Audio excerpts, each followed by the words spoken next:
Welcome to LOA Today. I'm Walt Thiessen here with Louis D'Souza, and today is Monday, February the 24th, 2020, It's 4 p.m. New York time, and wherever you are in the world, thank you for joining us for another episode of LOA Today, your daily dose of happy. And we're off to a rapid start this week. I said rapid rather than rapid, but I said it deliberately because I feel like I am basically running away from wild dogs today, and I want to change that. So I have a list, Louis, of things that I do when I go to whenever I need to kind of shift things around. The top of my list is to do a podcast. So what do you say? Let's do a podcast, and that way I can avoid the rabid dogs. If not, why not? Close the door, they're coming through the windows. Close the door, they're coming up the stairs. That's just my rather queer and Those strange way of... dogs are everywhere. Oh, they're crazy. Yeah, that's my bizarre way of saying I've had a challenging day, and I am determined to change my attitude around to a good attitude, which is ironic because this morning, one of the intentions I set for myself was that I was going to be throughout the day, every 15 minutes or so, 30 minutes, something like that, stopping, taking stock, getting myself into a better feeling place, and then going on. And I did that for about 2 hours, and then it's almost as if my brain turned off and completely forgot the plan. And of course, because I wasn't following my plan and I was working on something that was pretty tough to work on, I descended. And so I guess that gives me a topic for the day. The topic is when you set your intention, when you get yourself feeling good and you're determined to stay feeling good and you don't, what do you do? You feel good again. It's about the only other thing I could think of to do. Well, you start the process again. Yeah, pretty much. Practice makes perfect, you know. I mean, I experienced very much the same thing last Monday, and it makes me wonder if there's a Monday thing going on for me. But last Monday we had to cancel because I was just not feeling well before the podcast. And like I was telling you just before we got started here, an hour and a half later, I was feeling fine. And I'm thinking, what's going on here? This is not normal for me. I love doing podcasts. Why am I doing this? So I don't know. Sometimes it is worthwhile to pay attention to what's going on and ask yourself, why is it going on? And, you know, I think sometimes it's just not even worth asking. Just stop, pivot, and go in the other direction, because otherwise you just drive yourself crazy. Yeah, I've learned that life is so simple that the only reason we think it's complicated is because we've spent too much time thinking about what we don't want. And it's blown me away because the simplicity of it really is. I mean, you know the own answer to your own question, and you've already said it. But can it be that simple? Can it be that easy? Then why is it we don't trust that all the time? I mean, I do trust it an awful lot of the time, and yet every once in a while I just don't. I don't know. So just, turn anyway. That's the only solution I could think of. So how you doing? I mean, I just gave you a rather melancholy story. I want to turn that around. So I hope things are going well in your neck of the woods. How are things? Good. I mean, we had the school holidays, so the kids were around, and we were doing loads of things with them. And one of the things was, you know, I'm always got this idea in my mind that everything's always working out for me, and if not that, something better. So I was planning to go to a movie, and there was obstacle after obstacle. What happened? So booked the tickets. So the movie house was really full, so I could only get 2 above and 2 below, so the 4 of us could be together. So, you know, I've got my 4-year-old, so she needs to be close to me. So I go to the movie, and they've scattered us to the 4 corners of the movie house. No. Oh, gee. So I go to and say, I'm sorry, I've got a 4-year-old, I just can't do this. So she checked my tickets and said, but they're not next to each other, because I said I booked them next to each other. So, okay, so once you book it and somebody else has already booked those seats, then it sends you to wherever randomly. And I didn't know that. So, wow. So I was given 4 free tickets. So yeah, 4 free tickets. I said, that's great, but you know, I don't know if we can when we can next come back and all the rest of it. Well, she said, well, you know what? I'll give you 4 extra free tickets for 4 p.m. if you can come, because that's the huge screen where, we've got no problem fitting you in. It's, it's got like about 1,000 seats or something. I was like, oh, cool. Okay. So let me go speak to the kids. And yes, we had the time. So we went and had a little bite to eat, then came back and we used the 4 free tickets with the VIP seating. And I was like, this is cool. Nice. I'm really enjoying this. And then, so we had 4 other extra tickets, which you had given us. Over and above this. And then during the cinema, they had a fire alarm. So we all got up and started leaving. And I'm thinking, if not this, something better. Yeah. Good having the presence of mind to say that. Yes. So we get to the door and they say, go back, it's false alarm. So that's cool. All right, false alarm. And so we sit down, watch the rest of the movie. It was good, really enjoyed it. It was a nice little animation, Sonic. And then when we get to the door, my daughter's going out before me with her friend, my 12-year-old. And they say to you, how many people are in your group? So she said 4. So they gave her 4 free tickets. So when I got to the door, they asked me how many people in your group. I said 4. So she gave me 4 free tickets. So we walked out of there with like 12 free tickets. Oh, that's funny. Oh. And not only that, we only paid for 2 tickets for the 4 of us because we had a deal going. So, we were just like rolling in tickets. We can go to movies forever from now on. But, it was just to keep that, as you say, that presence of mind to say, if not that, something better, And it was really, my daughter was absolutely enthralled. She was like, oh, thanks, Dad. It was like one of the best movies and all the rest of it because, instead of spending money on tickets, I went and got a whole lot of snacks and things for them, and they were in heaven. So it was really great. So I really enjoyed that. And, I've had a lot of problems with my Jaguar. So one thing after the other starts breaking down. Oh, dear. So the heating starts going. The air vents don't turn on anymore. The heating from the front and the back and the seats, all of those things aren't working anymore. Then my front left light's not working anymore. And then it's flickering on and off. And so the temperature's not working anymore correctly. And, just everything's like failing. And then it's cold. So you've got no heating in the car because none of the air vents and all the rest of it. So, the basics work, the engine, the motor, and the steering wheel. This is a good part. Everything else is just conked out. So because it's, it's a new car, we sent it back to the dealer, and the dealer said, we'll fix it. So they gave us a replacement car, and all the rest of it. But it was great. I was saying, if not that, something better. So, okay, now we've got a car and we've got some heating. I'm really happy that everything's working, and so like 3 weeks they've had this car because it takes 3 weeks to get a booking with Jaguar. Wow.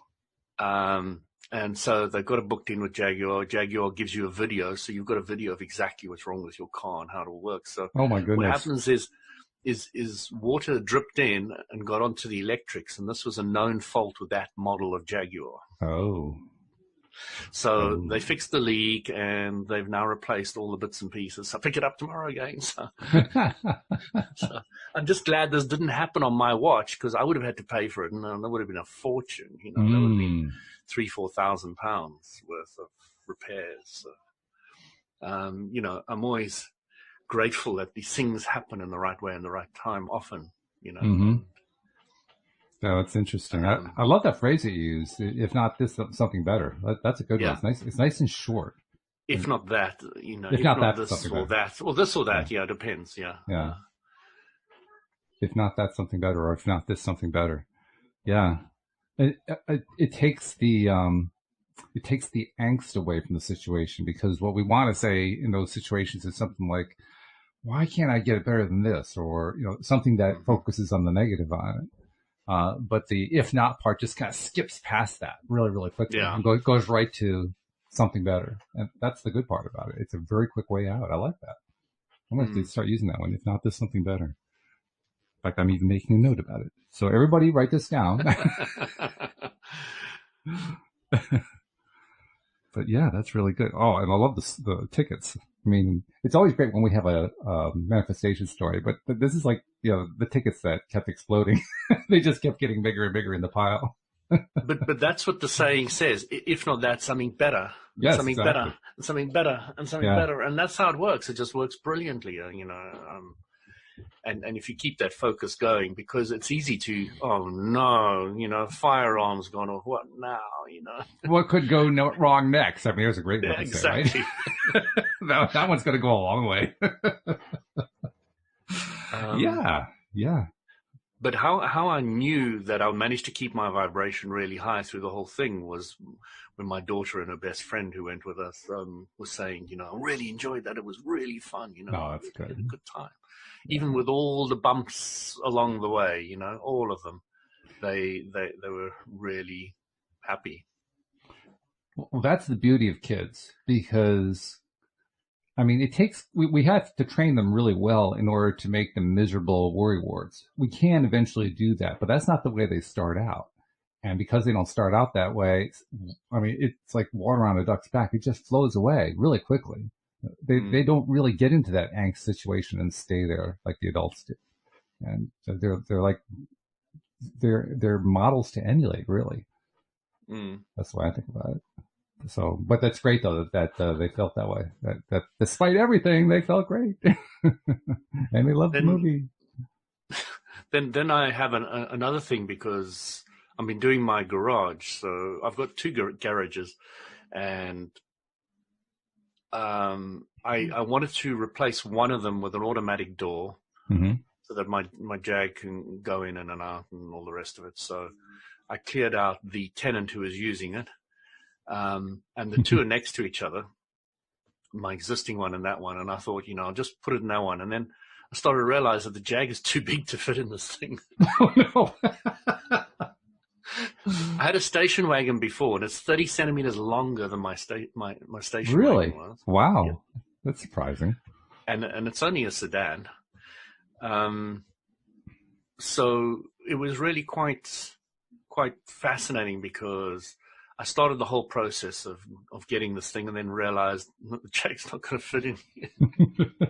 So, all the trauma of all the rest of it. So I've now had to break out the middle wall between the two and have a long door, automatic door.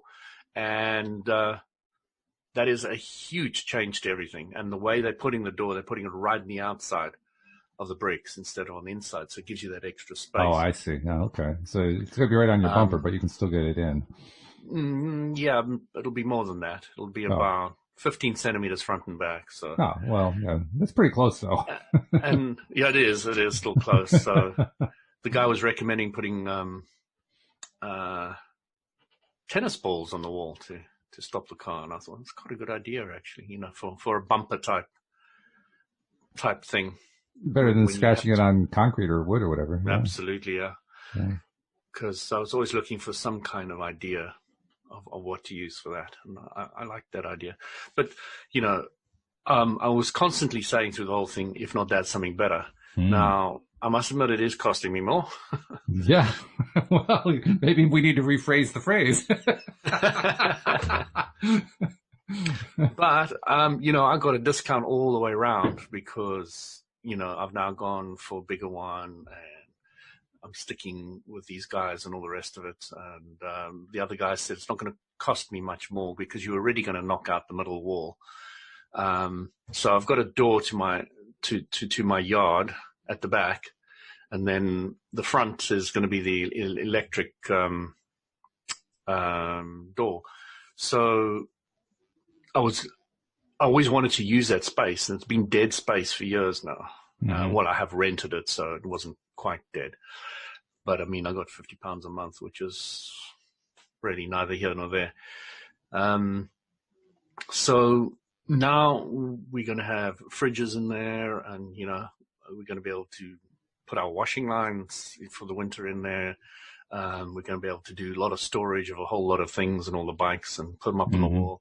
Mm-hmm. So, it's going to give us a huge amount of more space, etc. So really, really happy about that. But I could have fallen apart on so many. It was tough for me. Well, that occurred to me because what you're basically describing is a scenario where anybody else could have easily, and you could have very easily, fallen into seeing all the things that were going wrong. But instead, you found ways to look at what was going right, which is the whole trick. But Yeah. you did. And there was also financial things. So I thought, okay, so I've got more money going out than I expected. How can I get more money coming in that I didn't expect? Mm-hmm. And it came in. It just like, wow, it just came in. And, unexpectedly, we got more of one of my businesses brought in like an extra grand Whoa, out of the yeah, blue. nice. And it was like, wow, this is nice. This is really cool. Yeah. So, the whole thing is revolved around not saying I can't afford it, but saying how can I get more money in? Mm-hmm. And I often say to people, don't cut corners so much. Focus on bringing more wealth into you, more opportunities, more, But it's the more. challenge. Yeah, That's the challenge right there because so many people, and I put myself in this category too because I've been there for long stretches of time in my life. We develop a mentality of scarcity. And when yeah. you're in that scarcity mentality, it's often very difficult to imagine that, okay, I can just imagine that there's going to be this new unexpected income coming in and it's going to But I just flow don't right believe in. it. I don't really believe it down deep. I'm smiling though. Do you see me smiling? And I'm talking very, very positively, but deep down, I don't really believe it. I mean, I know what that's like. That's not Yeah. an easy place to be. So you have to work. You have to work your mind. You have to work your perception. You have to work the way you're thinking about it. And even in I the don't like face the of it's word not working. work, but Well, okay. I would say play. Yeah, all right. Okay. You have to give it your attention. Let's put it that way. Yeah, but on a very light and happy way, Mm-hmm. because it's very. I found it nicely important. Didn't want to use the word very.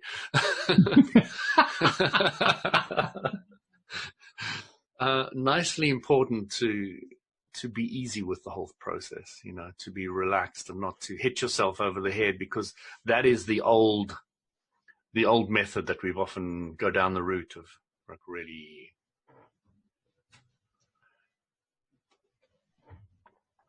looking at it from that point of view that it's hard. Yeah, well, it can get very hard that way, no doubt about it. And the challenge is, like we've been saying, to turn it around.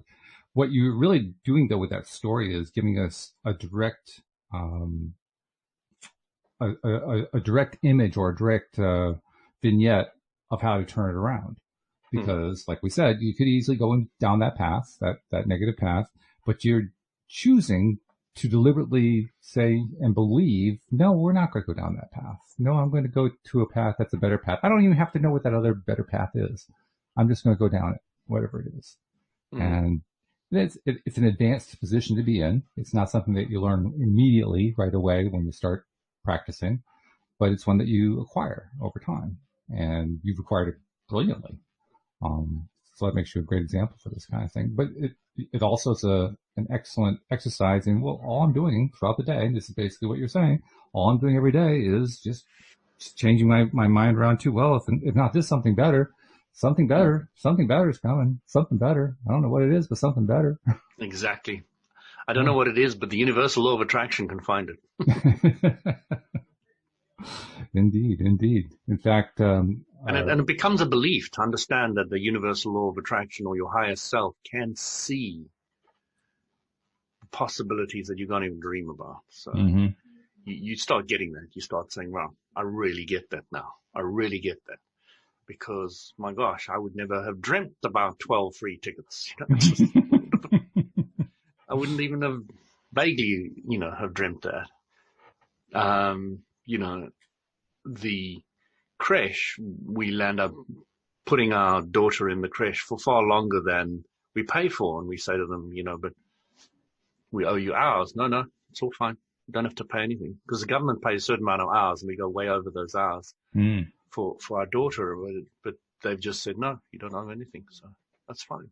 And then it goes on one thing after another after another. We just got money coming in from random places. We got people undercharging us. We're getting parcels coming to us with extra products in them which they don't want to return for free. And, it just goes on and on and on. When you have that abundant kind of attitude, it's just amazing what can happen. And then, of course, there's certain subjects which you're not so abundant on and you suffer from those. But on the whole, it's just incredible. You just have no idea about how many different ways the universe can see to give you money. Or to put it another way, how many different ways that you can allow the universe to deliver the money or the goods or the tickets or whatever it might be. Because it's really about the allowing. I mean, that's the bottom line. Are we allowing it in? And so often we don't. But the plan is to just keep playing, I guess is the word, playing with the idea of something better. With the whole stories that I'm giving out here, Walt, are really wanting people to start seeing for themselves more and more possibilities or ways that, the universe can give to them. And, and they get more and more ideas of how this happens to many different people. You're starting to get stories about small things. I mean, nothing I'm talking about is massive, but accumulatively, it can become significant, really can become significant. And we can really become fixated on the things themselves, the manifestations themselves. People do that. Oh my God, that person has all these things going right for them. Look at those things that are in this person's life. The things just keep coming. It really isn't the things that are important. It's why they're showing up that's important. Yes. It's how they're showing up. Exactly. So it's the permanent cloak that you carry around with you. The permanent cloak. A magic technicolored coat. That is constantly with you, but it is your thoughts. Yeah. Those thoughts are what we really control every moment of every day. And that's really what I was trying to remind myself of earlier. And I may not have succeeded as well as I would like to stay in that track, but you know what? That just means I can do it on the next moment. I don't have to have gotten it all right earlier in the day. I can get it. I can achieve my goal of focusing where I want to focus instead, starting now. And the heck with what happened earlier today. Life always allows you to start over every second. Well, every moment is kind of starting over, isn't it? It's also ending. It's all kind of wrapped up into one. Well, starting over heading in the direction of what you want and starting over heading in the direction of what you don't want are... Well, yeah, that's true. They are different. are the criteria you want to focus on. Which one of those you really want. So, yeah, it's creating your reality in the moment, in the present, by your thoughts. What is that? What is that one saying? They say, you must be mad to think that you're going to get different results by doing the same methods. Oh, yes. Definition of insanity. Repeating the same behavior over and over again, expecting different results. Yeah. And that's what it's like with your thoughts. If you keep on thinking the same things, it's insanity. It's just, you're not going to get different results. Different places, different faces, but the same problem. It's a great point. Yeah. I mean, the point really is designed to bring out the fact that you're better off changing your focus, changing your thoughts. Because we don't want to focus on, well, I don't seem to be changing my thoughts because now I'm still focused on not changing my thoughts. That is a loop that you're going down a rabbit hole fast. Really, really fast, yes. It is an interesting thing to deal with, though, moment by moment throughout a day. Because you described in your story beautifully how you did keep shifting your thoughts to, if not, there's something better. Shifting it to a better scenario. Every time you ran into what others would have perceived as a brick wall, you turned it into, if not this, something better. You were determined every time to shift that. And that's the goal that I'm still trying to get to. I get there like probably 8 to 10 times a day. Mm-hmm. I want to get there every time. That's where I want to be. That's the best place to be. So you want to learn to step 5. I want to step 5, exactly. We should probably, for those who forget what step 5 is, we should probably define that. Yeah, I definitely want to step 5. I want to step 5 continuously because that's where it's at. So step 5 is knowing what you don't want, and in the same moment, knowing what you do want and following it. Yeah, that's it, basically, in a nutshell. It sounds so simple when we say it that way, too. You would think that would be so easy to implement. I mean, how simple could it be? That's it, right there. It is easy. It is. Not. Party on, dude. I loved Wayne's World. Did you ever watch that? I actually was never a Wayne's World fan, but I get the reference. I've seen enough clips and so forth to have the sense of it. Yeah. Yeah, I must admit, I did appreciate it. It's quite a work of art, but what blew me away is that there really are people like that. Yeah, I did bump into one or two along the way, and I was like, oh my gosh, they actually exist. Mm-hmm. It's true. It's true, yeah. Well, first of all, Mike Myers is a brilliant comedian, but he's also a brilliant spiritual philosopher. Mm-hmm. I don't know if you ever saw it. There was a series, and I can't think what the name of the series was, where they basically take two people who you would otherwise not associate because they have different fields, and they put them into conversation and film it. And one of those was with Mike Myers and Deepak Chopra. Not the most natural connection to make. No. But you got a really good sense listening to it, how advanced Myers was with his spiritual development. Mm-hmm. In fact, Chopra was admiring him. I mean, it was really interesting. Yeah. Yeah. And apparently they'd also done some work together in a number of different projects before doing that show. So they knew each other fairly well. But, yeah, fascinating to see in all walks of life how many people there are who have learned, they probably don't all call it law of attraction or Abraham Hicks or anything like that, but who have learned how to do this basic pivot method and probably don't even think of it as a pivot method, but they just have learned to do it anyway. And most often they're the ones we see on television because they've succeeded in getting on television because they have learned this pivot method. It's interesting because, Richard Bach, you teach best what you most need to learn. Oh, yes. And watching what Walter's put, you've created the Facebook group Pivot Pals. You're talking on this call a lot about pivoting. So it's interesting. You're trying to teach what you most need to learn. Absolutely. Yeah. Well, that's been my philosophy from day one with the show, because when I first did my first podcast, there was a little piece of me that said, you're an absolute fraud because you don't believe any of this. You don't know how to do any of this. You're basically pursuing this from a position of a complete and total lack. But there was the other piece of me that said, yeah, but what a great way to start learning. And so make it until you make it. Really, that's pretty much what it was. And right out of the gate, I knew that, well, I couldn't just talk about this stuff because I didn't know it anyway, so I had to start bringing on experts. So I just reached out in my first, 15 shows. Well, after the first two were just my wife, myself, and my brother and my sister-in-law. But then after that, for about 15 shows in a row, I just brought in one guest after another who had some expertise in the field. Or in a field related to this field, and just learned that way. And that's been my motto ever since, just to keep learning. And much to my amazement, I find there are, 500 or 600 people who want to keep learning with me every week. So, oh my goodness. If not, that's something better. Yeah. It's interesting the momentum you build up once you keep things going for a while. Yes.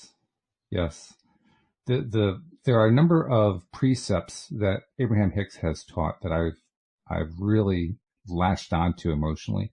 One of them is the idea that the more that we focus on a thought and a belief and a feeling, it grows. The more it grows, it just keeps growing and growing. And it doesn't matter whether it's something we like or something we don't like. That's irrelevant. What's relevant is staying focused on it. Hmm. And when I first heard that, I mean, you and I have talked about this before, how it just resonated. Like, oh yeah, obviously that's got to be true. It was the first concise and accurate description of how beliefs are built that I'd ever heard in my life. Hmm. But of course, that's how they're built, and they actually aren't built any other way, which is how a number of things happen. It's how, for instance, how propaganda is so effective on a more negative scale. It's also how people are so successful on a more positive scale.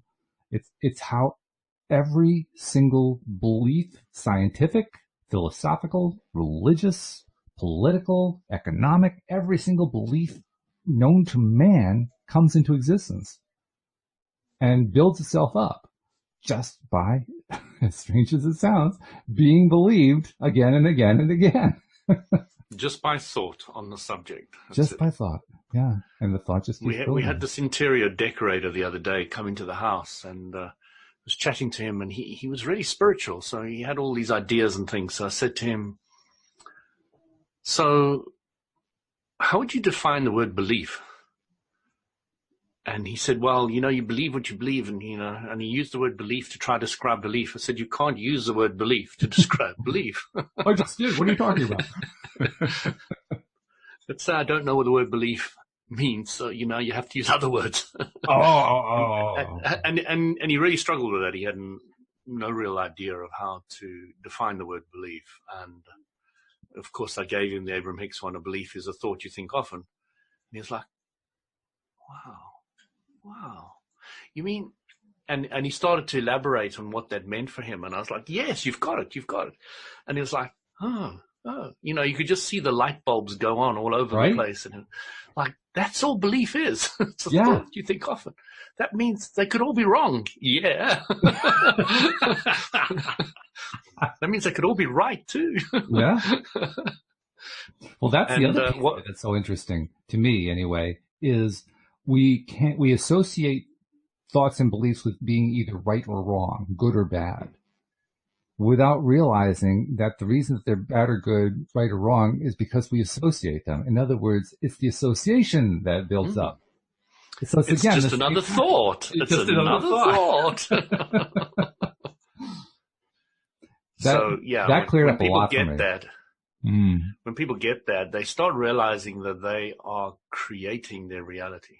Yes. With their thoughts. Well, they're at least on the path of having to face up to that. They may not actually get it, because we can have a lot of resistance built up about that kind of thing. But certainly, brilliant Belgium student. Hard to avoid at that point. Let's just put it that way. Yeah, we had a brilliant Belgium student. We had 3 of them, and I was chatting to this one girl, and she was really open about concepts and ideas and all the rest of it. So she said she was a strong Christian. So I said, that's cool. What does Christianity mean to you? And she was saying, oh, well, you're always doing things for other people. I said, why are you doing things for other people? And eventually we got around to the idea that because it makes her feel better. I said, well, isn't that selfish? You like messing with people. So I said to her, if you were born in a Muslim family, would you be a Christian? Yes, I would be. I said, no, you wouldn't. You'd be a Muslim.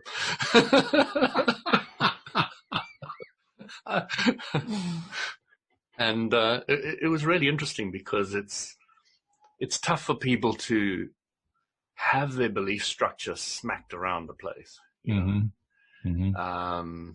and start realizing that, you're a Christian or a Buddhist or a Hindu because you're brought up in that family, because of that, more than any other reason that you could dream of. And if you want to talk about people who get smacked around a lot too, talk a moment about people who are raised Muslim or are raised Christian or are raised whatever Yeah, and there's end up, different type of smacking. Yes. well, not just that, but, and then end up shifting. They decide, they decide to become non-religious, which is what I ended up doing for some time. Or maybe there are even some who have switched religions, moved Yep. from, say, Christianity to Muslim and to Islam. And that's, I mean, talk about the turbulence you can create. That creates tremendous turbulence, particularly within families, because the rest of the family is still back over there in Christianity. And all of a sudden you're over here in Islam. Like, whoa, wait a minute. Well, I did that, not with Islam, but I changed. And it was interesting because the Catholics are very, very open for you to look at anything. They are so confident in their belief that you can look at anything. But when I looked at everything, that was fine. They didn't have any problem. But once I left, then there was big problems. Yes. I don't understand. What are you into? Let me read up about it. Oh no, but they. It was really, really tough for my parents. And after a while, they said, well, it seems to have made you stronger and a nicer person, so we don't have any problem with it. Well, that's very good. But that's a great reaction. It took many years to get there. Okay? Oh, we're not talking instant reaction. We're talking about a learned reaction. Okay. Yeah. All right. Okay. Well, that's good. But it was interesting. This Belgian girl that was with us, she said to us she's a vegetarian. So I said, why are you a vegetarian? She said, well, I don't like harming animals, etc., etc. I said, that's great. So what age did you do it? She said at the age of 14, she changed. And I said, what are your parents? I still eat meat and they won't make food for me. I have to cook my own food and sort my own food out. So I said, wow, I really admire you for taking that standpoint at that age because that is now thinking for yourself. Right. Even in opposition to those around you. Mm-hmm. And I really admire that. And she was saying, yeah, well, thanks for saying that. It's nice to have that kind of recognition. But, I'm always encouraging people to make their own mind up, disagree with me, please. Please. Please. You don't get that kind of reaction from most people. I don't hear a whole lot of people coming onto the show and saying, I've been so upset this week. Nobody's been disagreeing with me. I know. I wasn't sick this week. It's terrible, Walter. That's right. I really enjoy being sick. We talk about asking for the contrast. Woo. But once you start realizing that contrast is your teacher, you don't mind it so much anymore.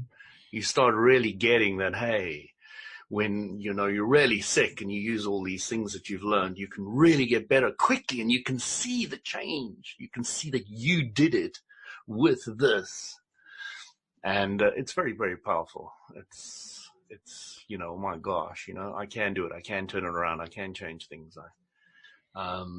What you're describing is somebody who has, in a metaphorical sense, built up his muscles and now wants to test his muscles against everything just to see, where else can he strengthen? Where else can he put on a little bit more muscle? Absolutely. Yeah. So, Masters, somebody's at the door. Gremlins are coming in. Okay, no, there's some contrast for you. How do you want to turn that contrast around? Go away! Go away! Well, that's one possible reaction. So you're testing your muscles, yeah? So you're playing with a contrast. And you're starting to see that it's easier for you to play with this. And masters are guys who've really perfected this. They know that if they focus on this water being wine clear enough and with enough belief, it can turn into wine. It can change. And then they start playing with these things. They've got the power, they've got the tools, they've got the knowledge, and all it requires is a greater clarity than everybody else around them. Focus on that for long enough, and the law of attraction will manifest. It's as simple as that. One of the things I've been working on lately is doing exactly that. Not water into wine, but doing the seeming impossible using it all the way. And it's so easy to fall into the idea, well, it's impossible. I'll never be able to do this. And that's one of the reasons why I want to focus on some of these things because I want to basically desensitize myself to that idea and replace it with the idea that the 4 minute mile can be broken. The, you know, Mm. the 76-year-old body can become a 25-year-old body. The person with no muscles can grow a whole bunch of muscles overnight. You know, all these crazy things can happen. And the only thing that's holding us back from achieving them is we believe that they're crazy. So we just have to change the belief system. And we know how to change a belief system. So literally part of my everyday routine is to get in front of a mirror and start telling myself about these things that on one hand, there's a piece of my brain saying that's absolutely impossible. On the other hand, there's this me saying to myself, yeah, I know, but let's go for it anyway, because it's going to be really fun when this happens. And then I start describing what's going to happen. And I do it deliberately to shake up that other side, to shake up that side of me that says, this can't possibly happen. Because until I shake that up, until I do something to change it, to shift it, to think differently about it, to in some way pivot away from it, it's going to stay that same way. And I don't want it to stay that same way. I want to have the change. I want to have the ability to shift, and I want to be able to do it on demand. Well, I'm not going to get there by just saying, well, geez, nothing ever changes. But I really would like to have it on demand, but you know, it never changes anyway. So why bother? What you're talking about there is going back to old thought habits, and you know, old thought habits are comfortable. They're like clothes you've worn for a long time. You know, Yeah. so you just slip back into them. And you know, I love Jim Rohn. I don't know if you know Jim Rohn well, but No, I don't. Jim Rohn is a was a business philosopher, and because I was in Herbalife. He was a Herbalife distributor, but he was also the Herbalife mentor. Mentor. And Okay. yes, so he would get up on stage and teach us how philosophically we can improve our businesses. Mm-hmm. And he was so respected and loved in Herbalife. It was amazing. So we were in Athens, and there were like 10,000 people there. And he was talking about how he started in Herbalife with Mark Hughes, the original founder, and all the obstacles and things that they overcame, and you know, Mark Hughes' incredible vision, which we've now achieved, and blah blah blah, and all the rest of it. And you know, Jim Rohn was really getting old at that stage, and you could see that, you know, his body was getting. I think he was flying to something like 70 different countries every year, talking to different groups of people. Whoa. Yow. Yeah, that'll take a toll on anybody. But, you know, he just wanted to share and share and share. And I qualified with 100 people in London to sit in the hall chatting to him, you know, talking to him and things like that. So, you know, he was just an incredible individual. There's nobody that has been written books that has been as clear as Jim Rohn. He's been marvelous. But what I was trying to get to with this whole 10,000 people, he's giving the story, it was so emotional for all of us that, you know, when he left, he got called back, I think something like 5 or 6 times, and he had a standing ovation, and, you know, the whole audience was just tears. And that was the last time I saw him on Herbalife training. It was a couple of years later he died, but I think he stopped traveling and all the rest of it. But it was just so emotional. I mean, I can't even begin to describe it. Even talking about it makes me emotional. Wow. It was such a powerful, he was such an incredible individual. And again, whenever you read any of his books, any of his works, or listen to him, it's absolutely clear. And he said, for things to change, you have to change. That was one of his big mantras. And he had if you want more money in Herbalife, if you want to grow your business more, you have to change. Once you've changed, then the business will change. It's interesting too that so many of the difficulties and problems and challenges and all the things that we put up as our forms of resistance about why things can't happen are all about essentially not being willing to change. And the reason I say that's interesting is change on the surface seems very difficult, but actually what's more difficult is staying comfortable. And that even as I say that, it sounds strange to say that, but I know that it's true. comfort is a very uncomfortable place to be because it never changes. It's the same thing over and over again. Talk about taking the There's life out of something, you. the way I like terming it is, there's something absolutely revolting about mediocrity. That's a good way to put it. Yeah. And I couldn't stand a mediocre relationship. I couldn't stand, and there's many things, and they have catapulted me into a new vibrational thought patterns, breaking out of it. And it's just the idea that I come into this life to play with a contrast, and I just play the mediocre game. It's like, no, it's not me. I'd rather kill myself and start a game. This is not on. I'm not playing this game. Mediocrity is not for me. So, I've had a fascinating life. It's been absolutely incredible. I could just see you on the rooftop threatening to jump, and the counselor comes up to try to talk you out of it and ask you what's going on, and you basically explain, I can't take it anymore. It's so mediocre. Okay, that's right. Counselor has no idea what to say to that. Life's just too boring. Yeah. But man has found some really interesting ways of making his life not boring. No some of kidding. Them very destructive. Very destructive. Yeah. Well, I think it's also, there's a taste for the dramatic. People, most people are a lot more interested in drama than I am. And I've been becoming aware of that, particularly through doing this show over the last 7.5 years. That, I mean, I really thought, probably like most people think that the same way I do, that, I never really was into the drama. And then it occurred to me one day, people like watching a lot more television than I do. People like listening to a lot more stuff that I really don't like than I do. Why is that? And I had to come to the conclusion it's because they like the drama more than I do. So apparently that's a big piece of the puzzle for an awful lot of people. They enjoy the drama. They actually prefer the drama. But do you understand what the drama is doing for them? The drama is playing out contrast for them. I guess it is, yeah. Yeah. Yeah, and but it's also doing it in a way that goes over the top, as far as I'm concerned. I mean, it's just let's play out the change, but let's do it in a way that will just blow people's minds.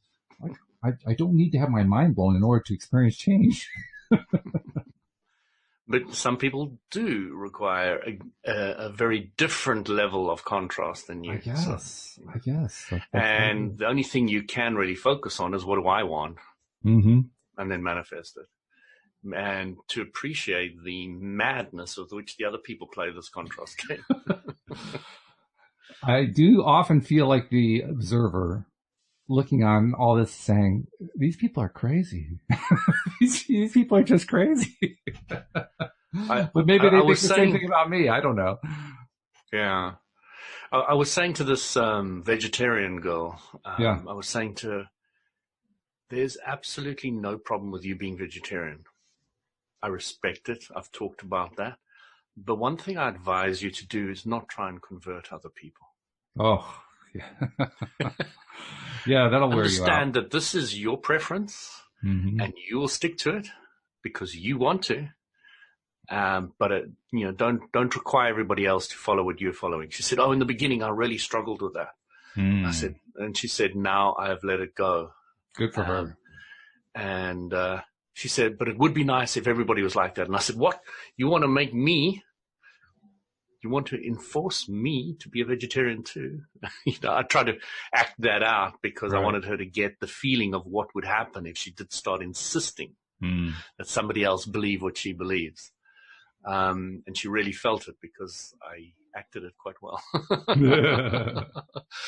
So, it is important to people to understand, there's this whole thing in our society, freedom of speech versus, or freedom of anything. You create more laws to restrict people, but then you're invading their freedom. So you've got this kind of, how do you create that balance? And if you go too far in curtailing people, they're going to lash out like nothing. And they have through all centuries in all different ways of all different revolutions. I found the point that you just raised to be an effective one to present to somebody who is on that track of trying to get everybody to think the same way. The way I usually phrase it to them is, well, isn't it true that if everybody thought the same way, life would be boring? And it stops them because they never thought about it that way. They thought about it in terms of, well, if everybody believed what I believed, it would be a better world. And they didn't really even think that part out very much either, but they just felt intuitively it would be a better world. And to think that it would all be kind of boring, wow, that really wasn't part of the original plan. What happened here? Yeah, I always laugh at people when they think that there is supposed to be peace on earth. Mm. So I always throw the joke at them. I want peace, peace, and only peace, but it must be the biggest peace. Little homonym humor there. But, even Jesus said in the Bible somewhere, he said, there will never be peace on earth. Well, actually, I argue that there is peace on earth. I argue that's here. No, I argue the PEACE kind. I argue that it's here right now. And the best way I can think of to explain it is think about how big the earth is. Think about how much surface area there is. And then think about how much of that surface area actually has active hot wars going on right now. And then think about how much of that surface area does not. And then think about how many people are actively involved in hot wars right now. And then think about how many people are not. And you begin to realize the overwhelming majority of the planet, like 98%, 99% of the planet is at peace. So I claim we have a world of peace right now. And we have had it for pretty much all time. So I'm going to put it in a different way. So, okay. What is peace? Peace is getting what you want. Oh, yeah, there's a good way to turn it around. Yeah. And if you only get what you want, you never expand. Yeah. Therefore, you start appreciating the reason why you came to this physical universe is to play with contrast. Know what you don't want, which is not peaceful. To know what you do want, which is peaceful. And if you didn't experience the one, you wouldn't expand to the other. And then your whole reason for coming down here, says Abram, is to expand the whole through contrast, would be annihilated. So you are saying that there is more peace than there is war in the world. Yes, we don't deny that. But each one of those peaceful countries are still having tiffs in the house about who put the toilet seat up or down, which is war. So, it's it's the appreciation that has come to me about knowing what I don't want and how important it is, which has changed everything for me. Talk about that a little bit more. So understanding that I will always experience contrast, knowing what I don't want, if I'm alive. And I know that it is good for me because it'll help me know better what I do want. Mm-hmm. So it's just an appreciation for step one. Okay. And it is a true appreciation. I really get it. I really, really get it. Might not be instantaneously get it, but pretty soon afterwards, it's built into my DNA now that I must look for what I do want out of what I don't want. It's totally, totally there. And the appreciation doesn't only extend to myself. Appreciation extends to all those who are out of the vortex around me. It's like, oh gosh, they're learning what they don't want. Isn't that great? Because then they will have a better idea of what they do want. And then my only job, is to make people aware of the process. Mm-hmm. Because I enjoy it, not because I want to change anybody. Mm. That's an interesting distinction there, and a good one to make. I think it's a sanity making distinction, because going down the other path will pretty much drive you nuts. Wow. I can try and force you to change, but I don't think I'll win. I think it'll be painful. That's just it. But we don't think about that at first. Like you say, you have to kind of experience that. Yeah, everybody should be a vegetarian. Yes. Everybody, sure. Mm-hmm. Yeah. I've stopped smoking. Everybody should stop smoking. Mm-hmm. There's nothing like a reformed smoker, isn't it? Yeah, right. Nothing worse than a reformed smoker. I think the more fascinating person is the person who defends their vice, whatever their vice is. The thing that most people don't like, that they have decided that they like, and to hell with anybody else's opinion on it. They're the interesting ones, because those are the people who will light that cigarette, they'll smoke it, they'll blow the smoke in your face, and they'll say how much they're enjoying doing it. And I'll say to them, I like that smell, or I will vanish out of their arena, I will just walk away. Yeah. So can you imagine if that person tried to actually talk you into becoming a smoker? I'd have so much fun with that. That's right. You want that, the challenge. I forgot that. You want the contest. I'd have so much fun. Bring it on. But people don't tend to challenge me. They just don't. It would be nice to have some good intellectual discussions with people who really know what they believe. Just doesn't happen that often. People aren't very clear about what they believe. Well, it doesn't have to be intellectually. You could also be challenged, physically. Like somebody comes along and physically tries to force you, takes the cigarette and shoves it into your mouth and starts pushing your chest to make you breathe it. Yeah. Yeah, that could be fun too.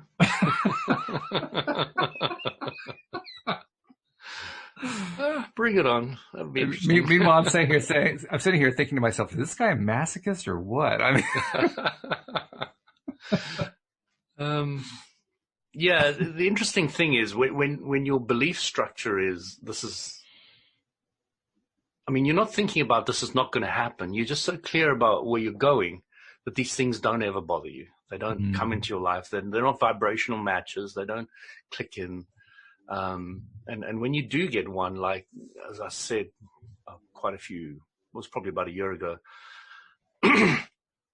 this BT, British gas engineer comes along, and I just didn't like her. And I was like absolutely thrown. It was like a physical revulsion for absolutely no apparent reason. And my wife had exactly the same reaction to her. And we were both going, what was that? Where did that come from? How did that happen? And, you do get curveballs, which you have no idea why they bounced into your life. Mm-hmm. And even when they've left, you're still clueless. You're still sitting there reeling. But, you don't really have to understand everything. You just have to say, well, something in my vibration or our vibration brought that in, and let's just continue focusing on what we want. So I actually spent quite a bit of time focusing on the kind of British gas engineer I wanted coming to the house next, and it was a really nice guy who was very friendly and very helpful. But it was interesting. I knew what I didn't want quite clearly. She must not come back.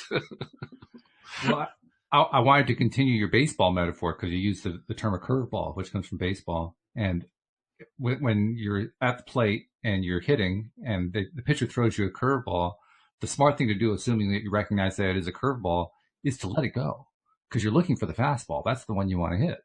So when life throws you a curveball, let it go. Right. Just let it go. That's a good one. Yeah. That's a good one. Yeah. So anyway, good hour, good conversation. I think we also, you gave me a title for the topic today. I wasn't quite sure what to call it, but today's topic is what happens when life throws you a curveball. So there's my title for today. Want to remind people who are not yet subscribers, become a subscriber. Very simple. Go to the homepage of our website, loatoday.net. All the instructions are right at the top. Click, click, click. And just like that, you're a subscriber. Check us out on YouTube also. You can subscribe there as well. Just do a search for LOA Today podcast videos. And that pretty much is it for the announcements for today. So, Louis, thank you very much for all of your thank you, Walt. Thank you. And thank you to our podcast listeners as well. We'll see you all next time here on LOA Today. Goodbye, everybody. Carpe diem, everyone.